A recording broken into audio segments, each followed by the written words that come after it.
sport, les Aigles choisis pour le match contre le Soudan du Sud au compte de la dernière journée des éliminatoires de la CAN 2023 et pour le match amical contre la Côte d'Ivoire sont connus. Le sélectionneur des Aigles, Éric Sékouchel, a dévoilé la liste lors d'un point de presse. Serakatou Cissé et Gassou H. Touré ont assisté à cette conférence pour nous.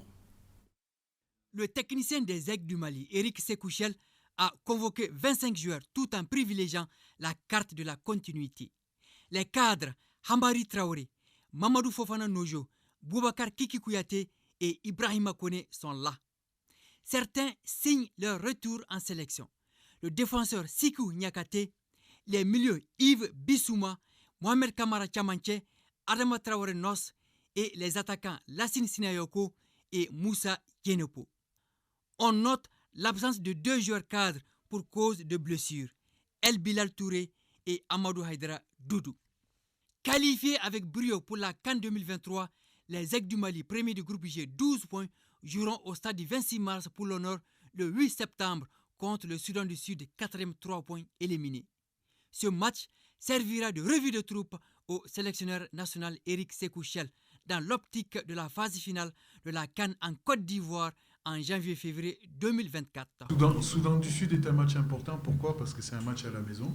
Comme depuis un peu plus d'1 an, les matchs à la maison sont apporteurs de choses qui sont intéressantes. Il faut qu'on continue dans cette vision-là, en vue de préparer les éliminatoires de la Coupe du Monde qui arrivent.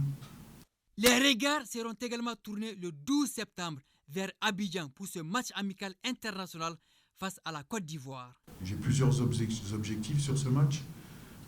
Le premier, c'est de découvrir le contexte en Côte d'Ivoire, c'est-à-dire bien sûr ce nouveau stade, bien sûr le public ivoirien, bien sûr le public malien qui sera très nombreux, et de jauger l'atmosphère un petit peu et d'être prêt au mois de janvier. Il y a un deuxième objectif qui est aussi de jouer contre une grosse équipe, parce que la Côte d'Ivoire est une grosse équipe avec des grands joueurs.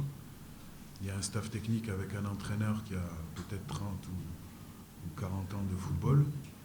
Donc c'est une très bonne opposition. Et puis aussi, ça va me permettre aussi de moi, le staff et les joueurs, de nous jauger sur un plan, on va dire, purement de la performance. Donc. Le regroupement débute le lundi 4 septembre dans un hôtel de la place. Le Mali, 8e africain et 51e mondial au dernier classement FIFA, est dans la cour des grands.